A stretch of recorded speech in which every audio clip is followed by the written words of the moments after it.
Have you ever heard a scream that didn't sound human? Have you ever questioned what lies beyond the veil of science, or what darkness faith tries to fight? This is the true, harrowing tale of Anneliese Michel, a young German girl whose torment would blur the lines between psychology and the paranormal, between madness and possession, between life and something far darker. Welcome to the Grim Tapes, where every story leaves a scar.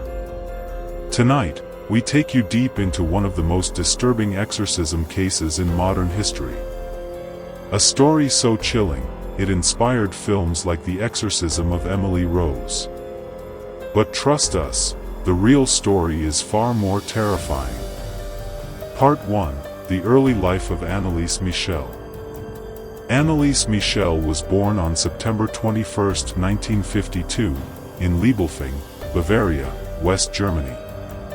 Raised in a deeply religious Roman Catholic family, she was known to be shy, kind, and obedient, the kind of girl who never caused trouble. Her parents, Joseph and Anna Michel, were devout. Daily prayers, strict discipline, and church attendance were the foundation of their household. At 16, everything changed. In 1968, Anneliese experienced her first seizure. It came suddenly, muscles locked, consciousness lost, and silence broken by muffled gasps. She was diagnosed with temporal lobe epilepsy, and soon after, symptoms of depression followed. Doctors prescribed medication. But Anneliese claimed it wasn't helping. She began hearing voices. Voices that told her she was damned. That she would rot in hell. Soon, things took a dark turn. She saw demonic faces. In her bedroom. In her reflection. And she wasn't sleeping anymore, not properly. The nights were long, filled with whispers, shadows, and something watching. Was this mental illness? Or the beginning of something no science could explain? Part 2: The Possession begins. By 1973, her condition deteriorated. She became violent, towards herself and others. She would tear off her clothes, bark like a dog, eat insects, and scream for hours in strange, guttural voices. Medical specialists couldn't help her.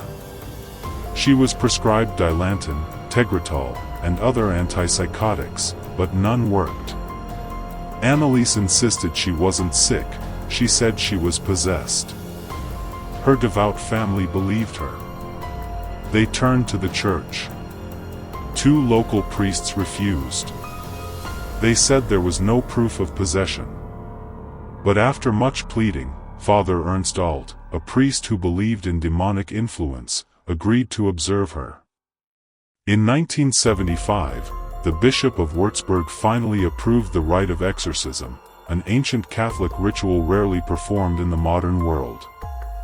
That same year, the sessions began. Part 3: The 67 Exorcisms.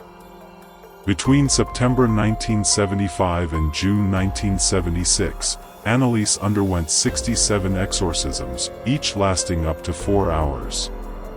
Recordings were made. Audio clips you can still find today, of voices that didn't sound human, growling, mocking, blaspheming. She would say she was possessed by 6 demons. Lucifer, Cain, Judas Iscariot, Nero, Hitler, and a disgraced priest. Her voice would change, deep, masculine, often layered, like multiple voices speaking from one mouth. She screamed about burning flesh. She refused food. She knelt so often, she ruptured her knee ligaments.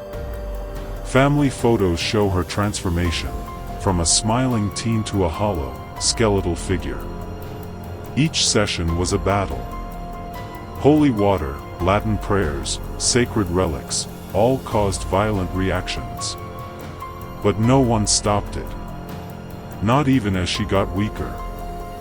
Not even as death crept in. Part 4: death and controversy. On July 1, 1976, Anneliese Michel died in her sleep. She was 23 years old. She weighed just 68 pounds. The official cause: malnutrition and dehydration. Photos from the autopsy shocked the world. Her knees were broken. Her face, bruised. Her body, emaciated beyond recognition. Germany erupted in controversy. In 1978, her parents and the two priests were charged with negligent homicide. They were found guilty but received suspended sentences.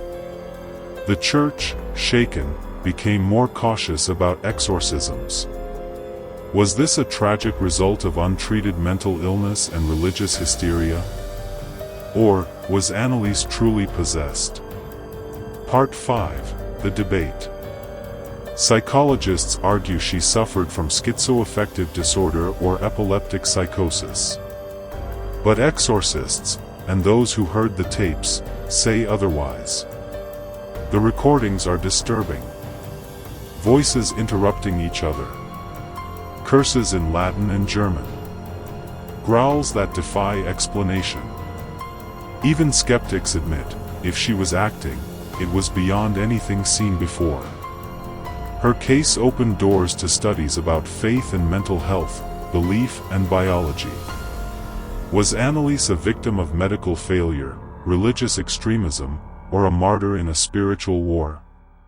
Part 6: Legacy and Audience Engagement. Anneliese Michel's grave has become a pilgrimage site. To this day, people leave flowers, prayers, and letters. Her story lives on, not just in films and documentaries, but in the questions it forces us to ask. What happens when science fails? When faith becomes the only hope? Do demons exist? Or are they the names we give to our deepest fears? We want to hear from you. Have you ever experienced something that defied explanation? Do you believe possession is real, or just misunderstood psychology? Would you have made the same decisions Anneliese's family did?